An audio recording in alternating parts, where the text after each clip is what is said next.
এক অত্যন্ত আনন্দঘন অনুভব নিয়ে একাদশ শ্রেণীর শিক্ষার্থীদের বাংলা বিষয়ের অনলাইন ক্লাসে তোমাদের সকলকে অভিনন্দন ও স্বাগত জানাচ্ছি। বৈশ্বিক এই করোনার দুর্যোগে সরাসরি এই আনন্দঘন দিনটিকে আমরা পালন করতে পারছি না। আমরা আশা রাখছি নিশ্চয়ই আবার সেই সুদিন ফিরবে। আল্লাহ রহমতে আমরা সকলেই আবার সেই আনন্দঘন পরিবেশে, যেখানে শিক্ষক এবং শিক্ষার্থীরা সম্মুখে ক্লাস করবে এবং সেই আনন্দঘন মুহূর্তের মধ্যেই তাদের শিক্ষা কার্যক্রম চালিয়ে যাবে। আমরাও আনন্দের সাথে আমাদের শিক্ষকের যে দায়িত্ব তা পালন করতে সক্ষম হব, আমরা সেই আশাই ব্যক্ত করছি। একাদশ শ্রেণীর শিক্ষার্থীদের জন্য ওরিয়েন্টেশন ক্লাস অত্যন্ত গুরুত্বপূর্ণ। জীবনে কলেজে ওঠার প্রথম দিন একেবারে যখন অভিজ্ঞতা লিখন আসে, তখনও কিন্তু আমরা দেখি যে তোমার কলেজ জীবনের প্রথম দিনের অভিজ্ঞতা লেখো। দিনলিপিতে কলেজ জীবনের প্রথম দিনের অভিজ্ঞতা লেখা হয়, মানে একটা মেমোরেবল ডে, এক কথায় একটা মেমোরেবল ডে, যেটা আর পুরো জীবনে আর ফিরে আসবে না। তো কলেজ জীবনের এই প্রথম দিনের প্রথম পরিচয় আমি মানসপটে আসলে কল্পনা করে নিচ্ছি যে যদি আমি ক্লাসে থাকতাম, আমার সামনে অসংখ্য শিক্ষার্থী থাকতো। যেহেতু আমি বাংলা বিষয়ের শিক্ষকতা করি, কাজেই আমার কাছে মানবিক, ব্যবসায় শিক্ষা এবং বিজ্ঞান 3 শ্রেণীর শিক্ষার্থীদের আমরা বাংলা পড়াই। মানে বিপুল সংখ্যক শিক্ষার্থীদের নিয়েই আমাদের কাজ চলে। তো এটা একটা অত্যন্ত আনন্দদায়ক মুহূর্ত। মানে তোমরা সবে স্কুল জীবন পার করেছো, কলেজে উঠেছো, একটা অন্যরকম অনুভব, মানে এটা ঠিক ভাষায় প্রকাশ করা সম্ভব হয় না। এমনই এক অনুভব, যে অনুভবের মধ্য দিয়ে তোমার হঠাৎ করে মনে হবে যে আমি একটু হয়তো বড় হয়েছি, একটু আমার স্বাধীনতা এসেছে, ভালো লাগা তৈরি হয়েছে, কিছু পাগলামি ভর করতে পারে। আয়নার সামনে দাঁড়ালে মনে হবে যে পৃথিবীতে আমিই হচ্ছে সব থেকে সুন্দর মানুষ। এটা যেমন মেয়েদের ক্ষেত্রে মনে হবে, তেমনি একটি ছেলের ক্ষেত্রে মনে হবে আমিই হয়তো পৃথিবীতে সব থেকে সাহসী তরুণ। অর্থাৎ বয়সের এক অভিনব স্তরে দাঁড়িয়ে তুমি তোমার জীবনকে কল্পনা করছো, জীবনের গতিকে সামনের দিকে বাড়িয়ে নিচ্ছ। সেই জায়গাটাতেই কিন্তু তুমি আজকে দাঁড়িয়ে আছো, তোমরা আজকে দাঁড়িয়ে আছো।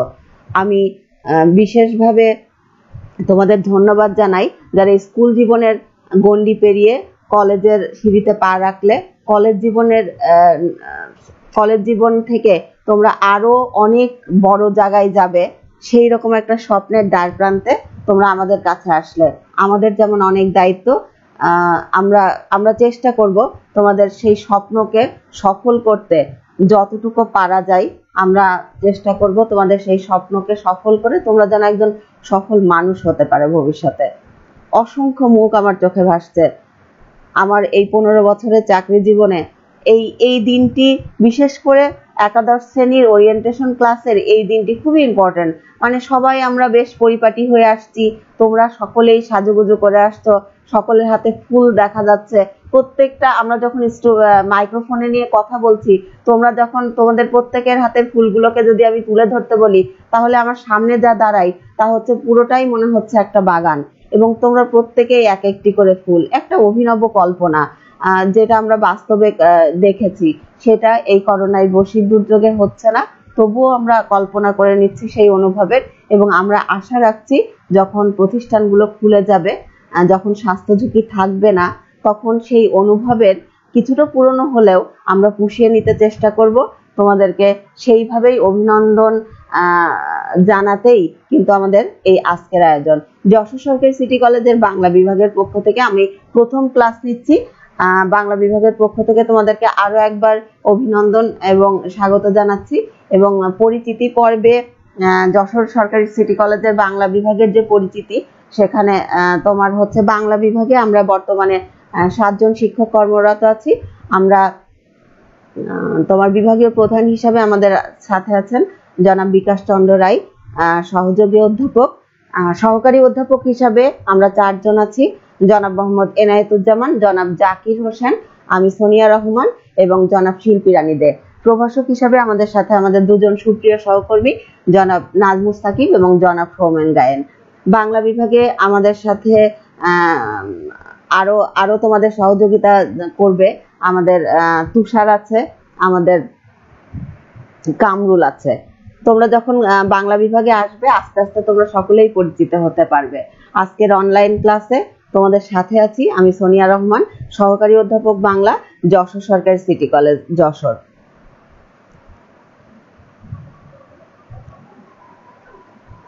ইতিমধ্যেই তোমরা যারা পড়াশোনার সাথে একটু জড়িত আছো, যদিও অবস্থাটা হয়তো পুরোপুরি অনুকূল না, তারপরেও তো আসলে চেষ্টা চালিয়ে যেতে হচ্ছে যে কিভাবে শিক্ষা কার্যক্রমের ধারাবাহিকতা ঠিক থাকে, কিভাবে তোমরা শিক্ষা কার্যক্রমের সাথে যুক্ত থাকো, যেন তোমরা ঝরে না পড়ো, অর্থাৎ ড্রপ আউটটা যেন কোনোভাবেই না হয়। যতটা সম্ভব এই ভার্চুয়ালি আমরা আসলে লেখাপড়ার কার্যক্রমের সাথে যুক্ত থাকতে চাচ্ছি এবং তোমাদেরকেও যুক্ত রাখতে চাচ্ছি। তো আমরা দেখেছি যে গতবারের তুলনায় এবার যদি তোমরা তোমাদের সিলেবাসকে তুলনা করো তাহলে 2020-21 শিক্ষাবর্ষে সিলেবাসে কিছুটা পরিবর্তন এসছে। সেই পরিবর্তনগুলোতে তোমার 12টি গদ্য এবং 12টি কবিতাতে যেখানে সাজানো হয়েছে অধিকাংশই আছে, তবে কিছু কিন্তু চেঞ্জ হয়েছে।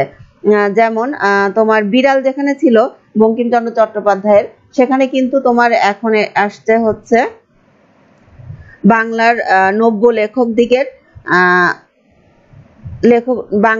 লেখক দিকের প্রতিনিবেদন। এরপরে তোমার অপরিচিতা আগেও ছিল এখনো আছে, রবীন্দ্রনাথ ঠাকুরের লেখা। শরৎচন্দ্র চট্টোপাধ্যায়ের বিলাসী অনেক আগে ছিল, মাঝে ছিল না, আবার নতুন করে অ্যাড হয়েছে। এরপরে আসছে রোকেয়া সাখাওয়াত হোসেনের গৃহ, যেটা আগে ছিল না। বিভূতিভূষণ বন্দ্যোপাধ্যায়ের আহ্বান আসছে। কাজী নজরুল ইসলামের আমার পথ প্রবন্ধ আগেও ছিল, এখনো আছে। আবুল ফজলের লেখা নতুন যুক্ত হয়েছে মানব কল্যাণ। মানিক বন্দ্যোপাধ্যায়ের মাসি পিসি, শেখ মুজিবুর রহমানের 52 দিনগুলো, আখতারুজ্জামান ইলিয়াসের রেনকোট, মোহাম্মদ জাফর ইকবালের মহাজাগতিক কিউরেটর এবং গিদা মোপাসের হচ্ছে নেকলেস। এই হচ্ছে আমাদের গদ্য অংশ গেল। এবং কবিতা অংশে আসলে দেখা যাচ্ছে কবিতা অংশেও কিছু পরিবর্তন এসেছে। মাইকেল মধুসূদন দত্তের বিভীষণের প্রতি মেঘনাদ ছিল এবং আছে। এবারে রবীন্দ্রনাথ ঠাকুরের সোনার তরী আগেও ছিল, এখনো আছে। কাজী নজরুল ইসলামের নতুন করে যুক্ত হয়েছে বিদ্রোহী কবিতা। জসিমউদ্দিনের এসছে প্রতিদান। জীবনানন্দ দাশের আসছে সুচেতনা। তাহার এই পরে মনে সুফিয়া কামালের। পদ্মা ফরুক আহমেদের। 18 বছর বয়স সুকান্ত ভট্টাচার্যের। কবি শামসুর রহমানের লেখা ফেব্রুয়ারি 1969। আবু জাফর ওবায়দুল্লাহর লেখা আমি কিংবদন্তির কথা বলছি। সৈয়দ শামসুল হকের রচিত নুরুল দিনের কথা মনে পড়ে যায় এবং আবু হেনা মোস্তফা কামাল রচিত ছবি কবিতাটি। অর্থাৎ এই 12টি তোমার গদ্য এবং কবিতার সমন্বয়ে কিন্তু প্রথম পত্রের সিলেবাস সূচিত হয়েছে। তোমরা সকলেই কেউ যদি হয়তো পুরনো বইটা নিয়ে পড়ার চেষ্টা করো, নতুন বইটা না কিনে, তাহলে কিন্তু এই বিষয়টা খুব সচেতনতার সাথেই প্রথমেই ঠিক করতে হবে যে যেহেতু কিছু কিছু পরিবর্তন আসছে, কাজে পরিবর্তনগুলো কোনগুলো এসছে সেগুলো কিন্তু চিহ্নিত করেই তোমরা বাসায় পড়তে থাকবে। আজ প্রথম ক্লাস, অসংখ্য কথা বলতে ইচ্ছা করছে, অসংখ্য স্বপ্নের কথা জানতে ইচ্ছা করছে। আমি সচরাচর ক্লাসে থাকলে প্রথম ক্লাসে যেটা হয় তোমাদেরকে জানতে চেষ্টা করি, তোমাদের স্বপ্নের কথা বুঝতে চেষ্টা করি। আমার হয়তো ক্লাসে থাকলে জানতে চাইতাম হাত তোলো বা দাঁড়াও তো কে কে A+ পেয়েছো, বা কে গোল্ডেন পেয়েছো, বা কে A grade, B grade, C grade, A-, অর্থাৎ এই ক্যাটাগরিগুলোকে আমরা দাঁড় করাতাম এবং আলাদা আলাদা করতাম। এই আলাদা আলাদা করতে গেলে যারা খুব ভালো রেজাল্ট করছে তারা যখন দাঁড়াচ্ছে আমরা করতালি দিয়ে যাদেরকে অভিনন্দন জানাচ্ছি, তখন যারা পারে নাই তার মনেও কিন্তু এক ধরনের স্পৃহা বা বাসনা জাগ্রত হয় যে এই করতালিটা আমি যেন এইচএসসি তে অর্জন করতে পারি। আমরা যদি আর একটু নিচের দিক থেকে কথা বলি, ধরো এসএসসি তে পেয়েছে কেউ সি, এখন ইন্টারমিডিয়েটেও যদি সে আবার সি গ্রেডেই পাই, তো পাশাপাশি দুইটা সি কে যখন আমরা রাখি তখন কিন্তু উচ্চারণ করি সিসি, যেটা আসলেই আমরা যখন খুব খারাপ কিছু দেখি তখন এরকম বলি। তো আমার যদি এসএসসি তেও একটা সি থাকে, এইচএসসি তেও আর একটা সি থাকে, ব্যাপারটা কিন্তু আসলে ওই নেতিবাচক এর মতোই হয়। কাজে আমরা চাই না এরকম একটা হোক। আমরা যারা যে কোনো কারণেই হোক, রেজাল্ট সবসময় একরকম নাও হতে পারে, পড়ার গতি একরকম না থাকতে পারে, কোনো দুর্যোগ আসতে পারে, আকস্মিক কোনো ঘটনা ঘটতে পারে, এরকম বহুবিধ কারণে রেজাল্টের বিপর্যয় হতেই পারে। কিন্তু সেই বিপর্যয় কাটিয়ে উঠে আমরা সামনের দিকে এগিয়ে যাব। আর যারা খুবই সাফল্যের সাথে কৃতিত্ব অর্জন করছো, তারা যেন এই সাফল্যের ধারা বজায় রাখতে পারো, এইরকম প্রত্যাশা এরকম প্রার্থনাই কিন্তু শিক্ষক হিসাবে আমরা করে থাকি। আমরা চাচ্ছি তোমরা তোমাদের যে অর্জন করেছো সেই অর্জনের ধারাবাহিকতা থেকে আর একটু ভালো করার জন্য, আরো বেশি ভালো করার জন্য যতটুকু তোমরা চেষ্টা করবে। প্রথম থেকেই মনোযোগী হলে ব্যাপারটা খুব বেশি অসাধ্য কিছু নয় এবং খুব বেশি দুর্বোধ্যও না। অর্থাৎ তুমি খুব প্ল্যানলি পরিকল্পনা করে তুমি এগিয়ে যাবে, কিভাবে পড়তে হবে, কতটুকু পড়বা, কেমন করে পড়বা, কোথায় বুঝতে সমস্যা হচ্ছে, এই বিষয়গুলো নিলে একটু ধারাবাহিকতা, জাস্ট একটু ধারাবাহিকভাবে পড়াশোনা করলেই কিন্তু দেখা যাচ্ছে যে কোনো কিছুই আর সমস্যা তৈরি হয় না। কিন্তু যখনই আসলে লেখাপড়ায় ঘাটতি থাকে, তুমি 1 মাস পড়ছো না, 1.5 মাস পড়ছো না, 2 মাস পড়ছো না, হঠাৎ 1 দিন পড়ছো, 7 দিন পড়ছো, আবার 10 দিন পড়ছো না, এই মানে ইররেগুলারিটি থাকলে আসলে কোনো কিছুই আয়ত্তে আসে না। কাজে আমরা প্রত্যাশা করব, আমরা তোমাদের কাছে অনুরোধ জানাবো, আমরা তোমাদেরকে সেই স্বপ্নের পথে যেহেতু পরিচালিত করতে চাচ্ছি, তোমার স্বপ্নকে তোমার দ্বার প্রান্তে, তোমার হাতের মুঠোয় পৌঁছে দিতে চাচ্ছি, কাজেই তোমরা প্রথম থেকেই খুব খুব সিরিয়াস হবা। সিরিয়াসটা খুব আনন্দের সাথে নেবা, কোনো প্রেশার নেওয়া না, কোনো চাপ নেওয়া না। অর্থাৎ তুমি তোমার জীবনের এক চমৎকার স্তরে দাঁড়িয়ে তুমি যেমন আনন্দ উপভোগ করবা, একই সাথে তোমার ভবিষ্যতের প্লটটাও তুমি খুব চমৎকার করে নির্মাণ করবা। এই ড্রাইভটা, তুমি এমন একটা গাড়িতে এখন উঠেছো যে তোমার গন্তব্য কিন্তু তুমি খুব ইজি সেখানে চলে যেতে পারো। কিন্তু যদি তুমি পথটা না চিনতে পারো, যদি তোমার ড্রাইভ অর্থাৎ গতিটা ঠিক না রাখতে পারো, তাহলে কিন্তু তুমি পড়ে যাবে। আর যদি তুমি একবার পড়ে যাও, এখান থেকে উঠে দাঁড়িয়ে আবার সঠিক পথ নির্দেশ করা খুব কঠিন এবং অনেকের ক্ষেত্রেই তাই ওঠে না। বাংলাদেশের প্রেক্ষাপটে অসংখ্য ছেলে মেয়ে আছে যারা এসএসসি পাসও করতে পারছে না, বা এসএসসি পাসের পরে বিভিন্ন কলকারখানায় কাজ করছে, অনেক মেয়েদের বিয়ে হয়ে যাচ্ছে, অনেকে ছেলেরা কাজে যুক্ত হচ্ছে। সেই অর্থে তোমরা অনেক বেশি ভাগ্যবান বা ভাগ্যবতী আমি মনে করছি। আল্লাহর অশেষ রহমতে তোমরা জীবনের আরেকটি উন্নত স্তরে পৌঁছেছো এবং আমরা প্রত্যাশা করি তোমরা জীবনের আরো সব স্বপ্ন সফল করে একজন সফল মানুষে পরিণত হবে, পরিবারের গর্বে পরিণত হবে। এরপরে প্রথম ক্লাসে যেহেতু তোমাদেরকে আমি দেখতে পাচ্ছি না, কাজেই ইচ্ছে না করলেও কিছু তো আসলে একটু পড়ানো দরকার। সেই পড়ানোর ক্ষেত্রেই তো কবিতার অংশে আমি যাব, প্রথমেই কবিতার অংশে যাব। আমি তোমাদের সাথে আলোচনা করব মাইকেল মধুসূদন দত্ত রচিত বিভীষণের প্রতি মেঘনাদ কবিতাটি কিছুটা কঠিন, মানে তুমি খুব সহজেই চট করে যে বুঝে যাবে এমনটা না। কিন্তু তোমাকে যদি কিছু পৌরাণিক বিষয় সুন্দর করে ব্যাখ্যা করা যায়, তাহলে কিন্তু কবিতাটি খুব বেশি দুর্বোধ্য হয়ে ওঠে না। আজকে কবির পরিচিতি আমরা এখানে দেখছি, সেই কবি পরিচিতি মূল কবিতায় যাওয়ার আগে কিছুটা কবি পরিচিতি আমরা একটু চোখ বুলিয়ে নিই, অর্থাৎ একটু দেখে নিই যে মহাকবি মাইকেল মধুসূদন দত্ত 25শে জানুয়ারি 1824 খ্রিস্টাব্দে এবং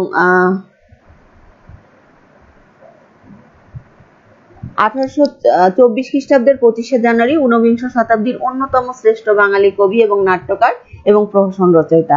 তাকে বাংলার নবজাগরণ সাহিত্যের অন্যতম পুরোধা ব্যক্তিত্ব হিসেবে গণ্য করা হয়। আধুনিক বাংলা সাহিত্যের প্রথম বিদ্রোহী কবি হিসেবেও কিন্তু তিনি পরিচিত। ব্রিটিশ ভারতের যশোর জেলার এক সম্ভ্রান্ত কায়স্থ বংশে জন্ম হলেও মধুসূদন যৌবনে খ্রিস্ট ধর্ম গ্রহণ করে মাইকেল মধুসূদন দত্ত মধুসূদন নাম গ্রহণ করেন এবং পাশ্চাত্য সাহিত্যে দুর্নিবার আকর্ষণবশত ইংরেজি ভাষার সাহিত্য রচনায় মনোনিবেশ করেন। জীবনের দ্বিতীয় পর্বে মধুসূদন আকৃষ্ট হন নিজের মাতৃভাষার প্রতি। এই সময়ে তিনি বাংলা নাটক, প্রহসন এবং কাব্য রচনা করতে শুরু করেন। মাইকেল মধুসূদন দত্ত বাংলা ভাষায় সনেট ও অমিত্রাক্ষর ছন্দের প্রবর্তক।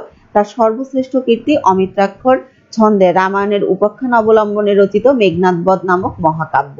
তার অন্যান্য উল্লেখযোগ্য গ্রন্থবালী হচ্ছে দ্য ক্যাপটিভ লেডি, শর্মিষ্ঠা, নাটকের মধ্যে আছে কৃষ্ণকুমারী, এছাড়া নাটক আছে পদ্মাবতী, বুড়ো শালিকের ঘাড়ের রো, একেই কি বলে, সভ্যতা, এগুলো প্রহসন, তিলোত্তমা সম্ভবে একটি কাব্য, বীরাঙ্গনাও কাব্য, ব্রজঙ্গনা কাব্য, চতুর্দশপদী কবিতা বলি, হেক্টরবধ ইত্যাদি।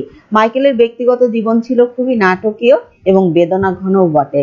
মাত্র 49 বছর বয়সে কলকাতায় তার মৃত্যু হয়। এই কবির বর্ণাঢ্য জীবনকে যদি আমরা তুলে ধরি, তাহলে কখনো ক্লাসে, আমি পরবর্তী কোনো ক্লাসে আরো বিস্তারিত আলোচনা করব।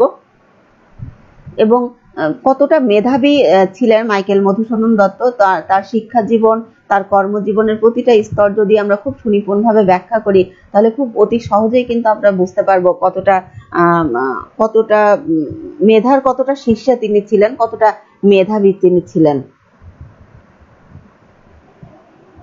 আমার প্রাণপ্রিয় একাদশ শ্রেণীর শিক্ষার্থীরা, আজ প্রথম ক্লাসেই যেহেতু তোমাদেরকে দেখতে পাচ্ছি না, অনেক কথা হয়তো যা বলতে চাচ্ছি তা বলার সুযোগ পাচ্ছি না, সেহেতু আমরা কিছু গল্পের ছলে কিছু শিখতে পারি কিনা একটু চেষ্টা করি। মেঘনাদ বধ কাব্যটি তুলনামূলকভাবে একটু কঠিন কাব্য। সেখানে তোমার এই বিভীষণের প্রতি মেঘনাদ কবিতাটি আসলে মেঘনাদ বধ কাব্য থেকেই নেওয়া হয়েছে, অর্থাৎ বিভীষণের প্রতি মেঘনাদ কাব্য অংশটি আসলে মাইকেল মধুসূদন দত্তের মেঘনাদ বধ কাব্যের যে হচ্ছে ষষ্ঠ স্বর্গ, সেই বধ স্বর্গ বা বধ যেটা বলে, সেখান থেকে আসলে নেওয়া হয়েছে। মেঘনাদ বধ কাব্য আসলে মোট 9টা স্বর্গে বিন্যস্ত। এর মধ্যে ষষ্ঠ স্বর্গের যে অংশ, সেই অংশ থেকেই কিন্তু আসলে তোমার বিভীষণের প্রতি মেঘনাদ কবিতাটি। আমরা যদি শুরুতেই বিভীষণের প্রতি মেঘনাদ কবিতায় যাই, তাহলে আমার কাছে যেটা মনে হয় যে কবিতাটা অনেক বেশি দুর্বোধ্য হয়ে যায়, অর্থাৎ ঠিক বুঝে উঠতে পারছি না। পৌরাণিক কিছু কাহিনী আজকে আমরা আলোচনা করব। সেই পৌরাণিক কাহিনীগুলো খুব গল্প ছলে আমরা সহজভাবে আলোচনা করার চেষ্টা করব, এবং আমরা বুঝতে চেষ্টা করব যে তোমার ওই কাহিনীগুলোর সাথে এই কবিতার লিঙ্ক কোথায়, অর্থাৎ কোন চরিত্রগুলোকে বর্ণনা করলে কাহিনী অনেক বেশি সহজ হচ্ছে। আমি আশা করব তোমরা হচ্ছে এই কাহিনীটা মন দিয়ে শুনবে। অর্থাৎ কাহিনীটা যদি তুমি মন দিয়ে শোনো, তাহলে যে বিষয়টা হবে যে কবিতার সাথে তোমার অনেক কিছুই কিন্তু খুব মিলে যাবে। এখন পৌরাণিক কাহিনীগুলোকে আসলে আমরা খুব চমৎকারভাবে হুবহু বর্ণনা করতে পারছি তা না, খুব সহজভাবে আমাদের মতো করে বোঝার বা তোমাদের মতো করে বোঝার সুবিধার্থে আমি কাহিনীটাকে একটু বর্ণনা করছি। আমরা একটু গল্প ছলে কিছু শিখে আসি।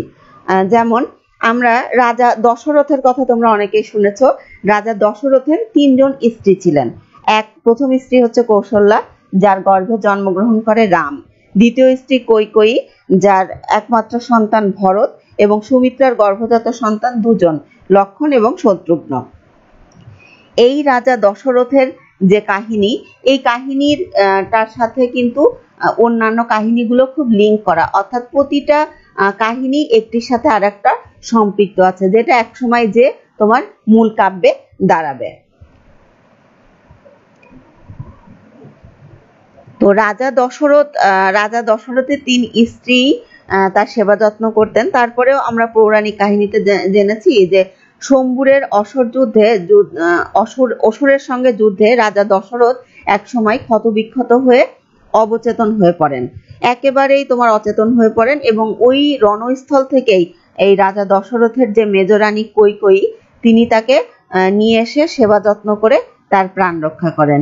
এই যে রানী কৈকেয়ী তার সেবা যত্ন এত সুন্দরভাবে সেবা যত্ন করলেন, রাজা দশরথ কিন্তু তার এই সেবা যত্নে খুবই মেজরানীর প্রতি তুষ্ট হলেন, এবং তাকে 2টি বর দেওয়ার অর্থাৎ উপহার দেওয়ার জন্য প্রতিজ্ঞাবদ্ধ হলেন যে রানী কৈকেয়ী, তুমি একেবারে মৃত্যুর মুখ থেকে আমাকে বাঁচিয়ে নিয়ে এসে আমাকে একটা নবজীবন দিয়েছ, কাজে আমি তোমাকে 2টি বর বা উপহার দিতে চাই। এখন তুমি বলো তুমি কি বর চাও। এই রানী কৈকেয়ী কিন্তু খুব বেশি নেতিবাচক চরিত্র ছিল না। রানী কৈকেয়ীর যদি আমরা একটু পরিচয় নিই, যেমন রানী কেকই রাজকন্যা কিন্তু অযোধ্যার রাজা দশরথের ইনি মধ্যমা স্ত্রী এবং ভরত জননী। দেবাসুরের যুদ্ধে আহত হয়ে কৈকেয়ীর সেবায় দীর্ঘ আরোগ্য লাভ করে রাজা দশরথ তাকে একই সময় 2টা বরদানে প্রতিশ্রুত হন। কিন্তু বরদান তিনি ভেবেছিলেন যে তিনি কোনো উপহার চাইবেন, কোনো অলংকার চাইবেন, নারীরা আসলে যে সাধারণত যেগুলো চেয়ে থাকে। তো রানী তোমার কৈকেয়ী তখন সেই উপহার চাইনি। এই উপহার না চাওয়ার পেছনেও কিন্তু রানীর একজন মদতদাতা ছিল। সেই মদতদাতা হচ্ছে মন্থরা। মন্থরা চরিত্রটাকেও একটু বিশ্লেষণের প্রয়োজন। মন্থরা কে রাজা দশরথের তোমার যে দ্বিতীয় স্ত্রী, অর্থাৎ ভরত জননী কৈকেয়ীর পিত্রালয় বাবার বাড়ি থেকে এই তোমার কৈকেয়ী এই দাসীটাকে এনেছিল। এই দাসীটা তোমার দেখতে খুব বিক্রাতাকার, বক্রদেহা, ঈর্ষাপরায়ণ এবং কূটবুদ্ধি সম্পন্ন ছিল। কুমন্ত্রণাদানে খুবই নিপুণ ছিল। তবে যতই কুমন্ত্রণা দিক, তবে সে কৈকেয়ীর আসলে প্রকৃতই হিতাকাঙ্ক্ষিনী ছিল এবং কৈকেয়ীর সেবা যত্নে সে কখনো কোনো কার্পণ্য রাখেনি। তো বলছে যে একদিন রানী কৈকেয়ীর সেবা যত্ন করার সময় এই মন্থরা বলছে, রানীমা আপনি দেখতে এত সুন্দর, আপনাকে দেখে আমি মুগ্ধ হয়ে যাই, কিন্তু আপনার যখন বয়স হবে তখন তো আপনার এই সৌন্দর্য থাকবে না, বয়স বাড়ার সাথে সাথে কিন্তু আপনার এই সৌন্দর্য আর ম্লান হয়ে যাবে। তখন রানীমা বলছে, এটা তো খুবই স্বাভাবিক, বয়স বাড়ার সাথে সৌন্দর্য ম্লান হবে। পরে হ্যাঁ, বয়স বাড়ার সাথে সৌন্দর্য ম্লান হবে, কিন্তু যদি আপনার বয়স বাড়ার সাথে সাথে ক্ষমতা বৃদ্ধি কিন্তু মানুষের পেতে পারে।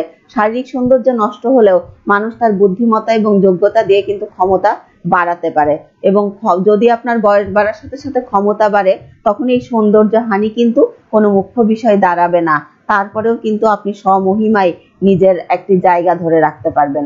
তো রানী কৈকেয়ীর মাথায় এই ব্যাপারটা আসছে না যে মন্থরা আসলে তাকে কি বোঝাতে চাচ্ছে।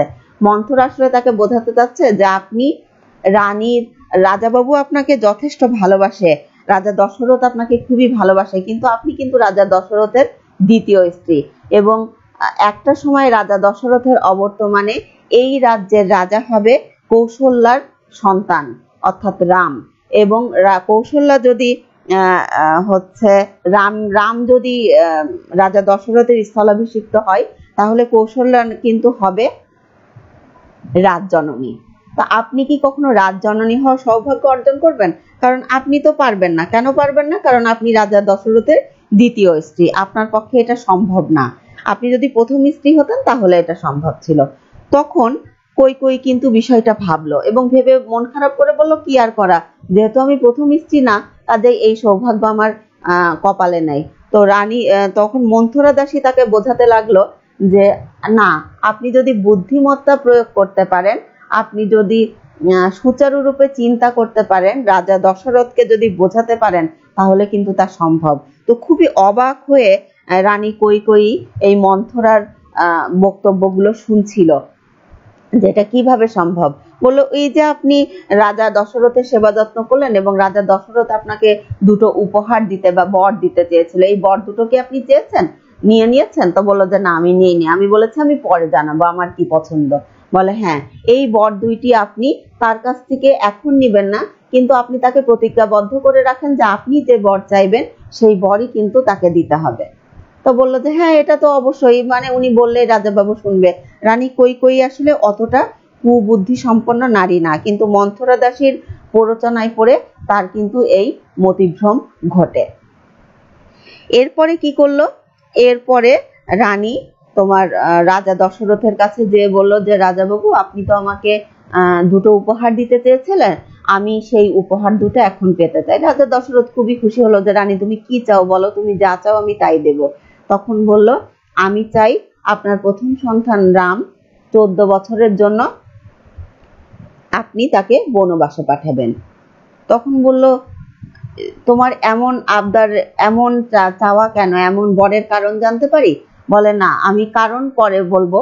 আর আমার দ্বিতীয় চাওয়া হলো আপনি আমার সন্তান ভরতকে আপনার স্থলাভিষিক্ত করবেন। তখন রাজা দশরথ তাকে খুব বিনয়ের সাথে জানালো যে রানী কৈকেয়ী, তোমার যে বাসনা, আমি তোমার কাছে প্রতিজ্ঞাবদ্ধ, কিন্তু তুমি যে চাওয়াটা বলছো এই চাওয়াটা পূরণ করা আমার পক্ষে সম্ভব নয়, তুমি অন্য কিছু চাও, তুমি যা চাইবে আমি তোমাকে তাই দিব। কিন্তু মন্থরার প্ররোচনায় রানী কৈকেয়ী কিন্তু অনড়, সে ওই দুইটি বরই চাই। এবং রাজা দশরথ তখন তার কাছ থেকে বিদায় নিয়ে তার দুই রানীর সাথে আলোচনা করলেন, এবং রাম যখন বিমাতার এরকম কথা শুনলেন এবং রানী কৈকেয়ী বলেছিল আপনি যদি আমাকে এই বর না দেন তাহলে কিন্তু আমি আত্মহত্যা করব, আমি আমার প্রাণই রাখবো না। এবং এই কথোপকথনগুলো যখন চলে তখন কিন্তু কৈকেয়ীর সন্তান ভরত তখন কিন্তু মাতুলালয় অর্থাৎ নানা বাড়ি ছিল, হ্যাঁ, দাদু বাড়ি ছিল, সে কিন্তু ছিল না। মায়ের নাইলে কিন্তু সে এত বড় অনর্থক ঘটতে দিত না। তো তারপরে যখন রাম শুনতে পেল যে এইরকম অবস্থা, আমার মা মেজো মা যখন এটা চাই তখন বাবার কাছে বললো যে আপনার সম্মান, আপনার কথার মূল্য আমাদের কাছে অনেক, আপনি মায়ের আজ্ঞা পালন করে নেন, মা আপনার কাছে যা চেয়েছে আপনি রাজি হয়ে পড়েন।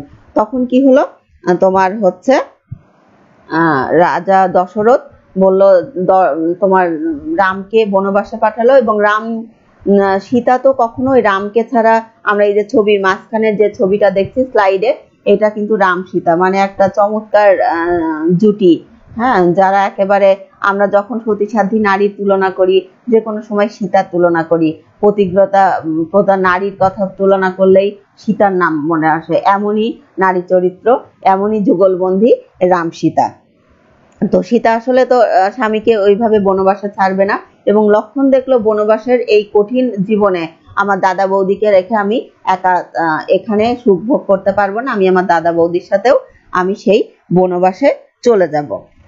তো এইটা হচ্ছে কাহিনীর একটা অংশ, যেখানে আমরা দেখছি যে তোমার কৈকেয়ী মন্থরা দাসীর প্ররোচনায় কৈকেয়ীর মনোবাসনা পূর্ণ করতেই রাজা দশরথ আসলে এমন একটি সিদ্ধান্ত নিতে বাধ্য হলেন। আমি তোমাদের কাছে আশা করছি তোমরা, আমি যে পর্যন্ত গল্প বলেছি সেই পর্যন্ত গল্প কিন্তু তোমরা খুব মন দিয়ে শুনবে। এখন কাহিনীর আরেকটু পরে আসি। এই যে তোমার রাম লক্ষণ সীতা বনবাসে গেল, এদেরকে কোথায় পাঠানো হলো? গোদাবরা নদীর উৎসস্থানের একটা তোমার রমণীয় অরণ্য, এখানে তোমার রাম নির্বাসনের কয়েক বছর আশ্রম নির্মাণ করে সীতা এবং লক্ষণের সাথে কিন্তু বাস করেছিল। এই পঞ্চবটি বন থেকে সীতা অপহৃত হন, এবং এখানেই লক্ষণ শূর্পণখার নাসিকা কর্তন করেন। অশ্বত্থ, বিল্ব, বট, অশোক এবং আমলকি, এই 5টা রকমের পবিত্র বৃক্ষের সমন্বয় স্থান বলে এই বনটাকে কিন্তু আসলে পঞ্চবটি নামে বিখ্যাত। অর্থাৎ এই পঞ্চবটি বনেই তোমার রাম লক্ষণ এবং সীতা তোমার বনবাস কালটা স্থায়ী হয়েছিল।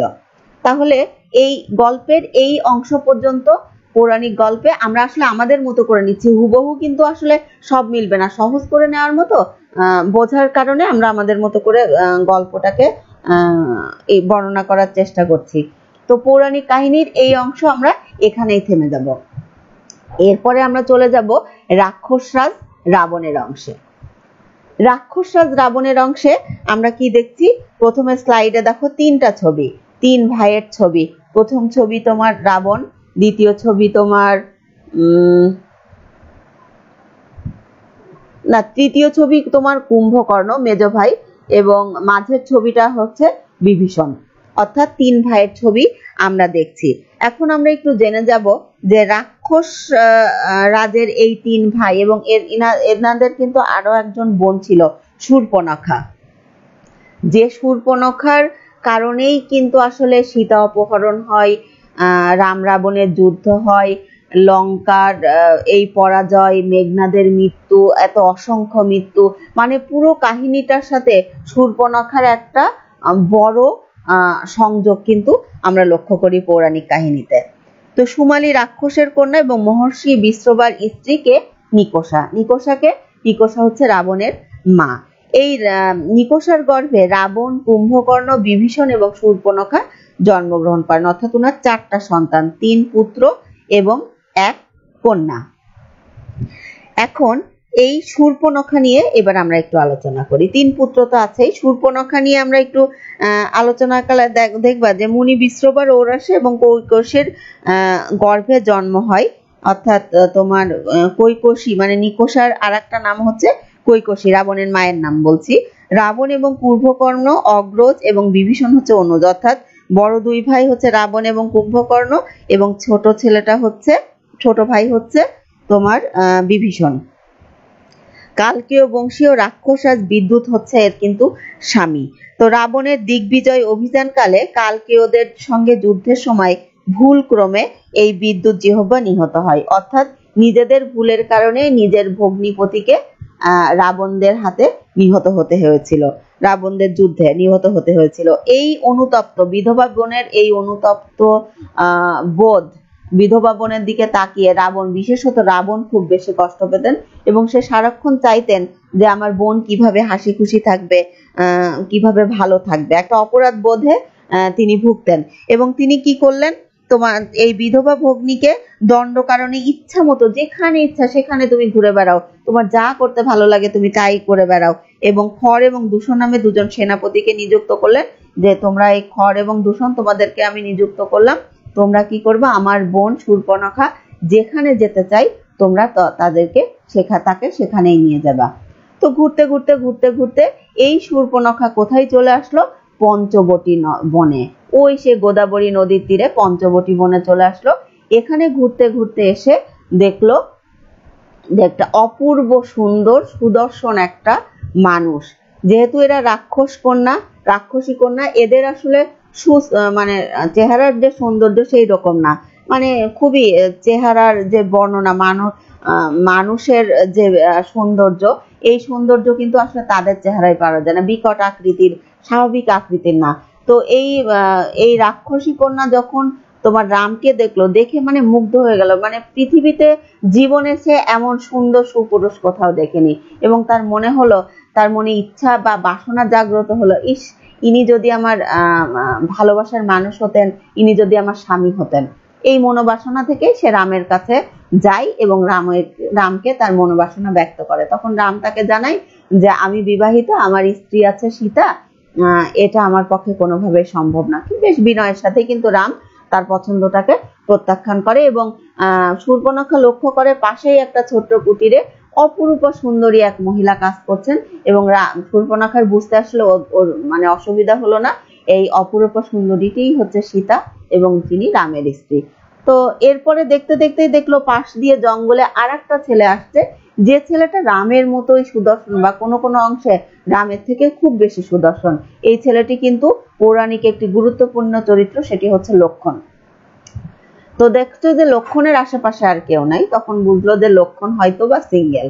তখন লক্ষণের কাছে যে সে হচ্ছে তার প্রেম নিবেদন করছে, ভালো লাগার কথা জানাচ্ছে, কিন্তু রাম যতটা তোমার বিনয়ের সাথে প্রত্যাখ্যান করেছিল, লক্ষণের মধ্যে কিন্তু কিছুটা তোমার উগ্রতা রয়েছে এবং তার খুব রাগ হচ্ছে।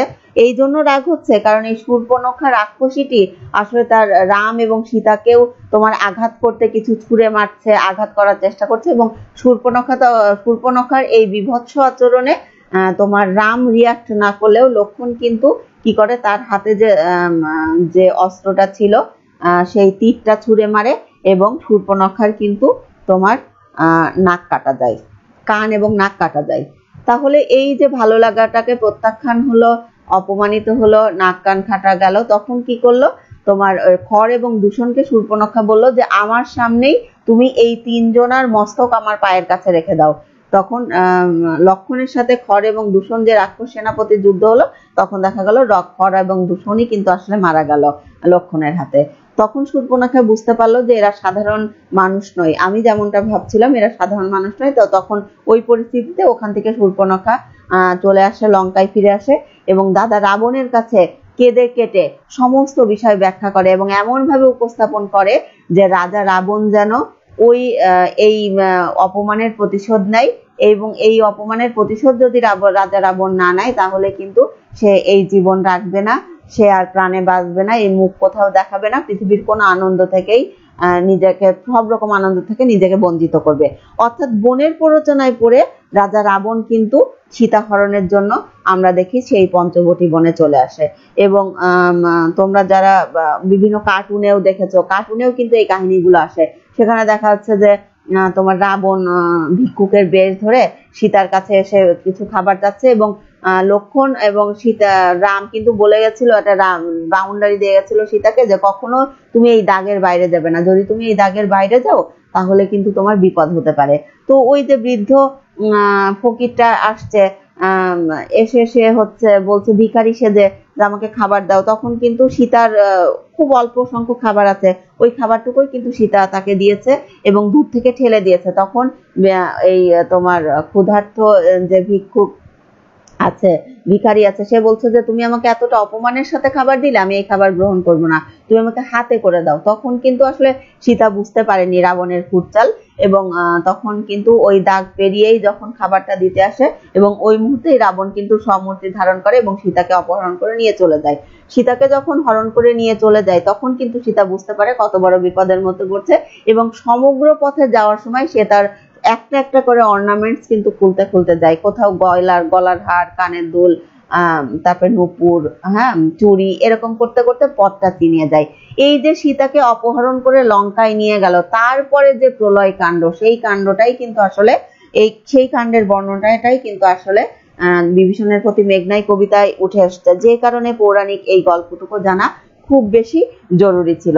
এরপরে আমরা যখন গল্পটাকে নিয়ে আলোচনা করব, কবিতাটাকে নিয়ে আলোচনা করব, তখন এই যে আমরা পৌরাণিক বিষয়গুলো শুনলাম, আমাদের মতো করে সাজিয়ে বললাম বা বোঝার চেষ্টা করলাম, সেটা কিন্তু অনেক বেশি সহজ হবে। অর্থাৎ সীতাকে হরণের পেছনে রাবণের কোনো খারাপ অসৎ উদ্দেশ্য, রাবণ দুশ্চরিত্র, তারপরে রাবণের নেতিবাচক কোনো মনোভাব বা এইরকম উদ্দেশ্যে কিন্তু আসলে রাবণ সীতাকে হরণ করেনি।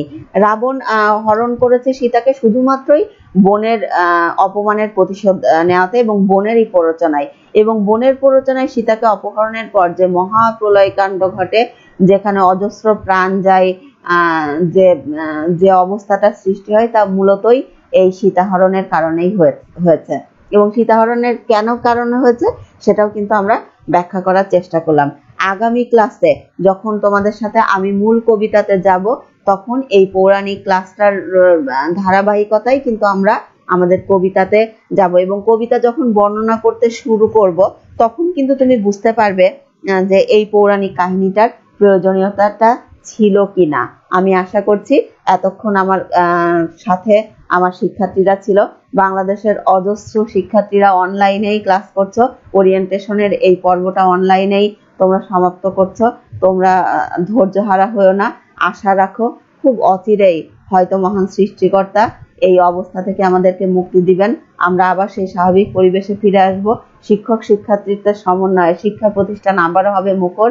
তোমাদের স্বপ্ন আমাদেরই স্বপ্ন, আমাদের সকলের স্বপ্ন পূরণ হবে। তোমরা ভালো থাকো, স্বাস্থ্যবিধি মনে চলো, বাইরে গেলেই মাস্ক পরবে, মাস্ক ব্যতীত বাইরে যাবে না, নিয়ম করে হাত ধোবে, ভালো পুষ্টিকর খাবার খাবে, বন্ধুদের সাথে মেশো, কিন্তু তারপরেও একটা সামাজিক দূরত্ব বজায় রাখতে হবে। যতটা পারো ঘরের মধ্যেই পরিবারের সাথে সময় কাটাও, লেখাপড়া, আনন্দ সবকিছু নিয়ে মানে মেতে থাকো, এবং অবশ্যই সৃষ্টিকর্তার কাছে প্রার্থনা জানাও, প্রার্থনা করো সৃষ্টিকর্তা আমাদের এই বৈশ্বিক দুর্যোগকে, শুধু বাংলাদেশ না এই পৃথিবীকেই এই বৈশ্বিক দুর্যোগের করোনার হাত থেকে মুক্তি দিক। আমরা সকলেই আবার যেন নিরাপদে আমাদের সেই আনন্দের পৃথিবীতে আমরা আমাদের দায়িত্ব পালন করতে পারি, আনন্দের স্থানে মিলিত হতে পারি। আজ এ পর্যন্তই। আগামী কোনো ক্লাসে তোমাদের সাথে আমার আবারও কথা হবে। তোমরা সকলেই ভালো থাকো। অনেক অনেক শুভকামনা আবারও তোমাদের প্রতি। আজ এখানেই এতটুকু। ধন্যবাদ সকলকে।